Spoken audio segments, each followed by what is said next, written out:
how to transfer Dogwifhat token from Bitget wallet to Bybit. Now, first of all, we need to get to withdrawal address of Dogwifhat token from our Bybit account to be able to receive it on our account. Now, first of all, open the Bybit app and make sure to log into your account and tap on assets. After that, what you do, just click on deposit and now click on deposit crypto. After that, what you have to do is just click on the search bar and type the WIF. After you find your token, now just click on it. As you can see here, just select the Solana as a network and now copy the address of your token and go back and open your Bitget wallet.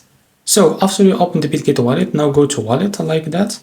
And now as you can see here, select your token from here. To select the Dogwifhat, it's under the Solana network. Now in the top right corner, tap on tone like that and select the Solana as a network. And now you can select your token. In this case, it will be WIF. So after you click on it, now click on send. As you can see here, now in the to box, now provide the withdrawal address that you copied from your Bybit account. And now you can type the amount that you can transfer. After that, tap on confirm or click on confirm. And in about a few minutes or a few seconds, you will be able to receive your token on your Bybit account.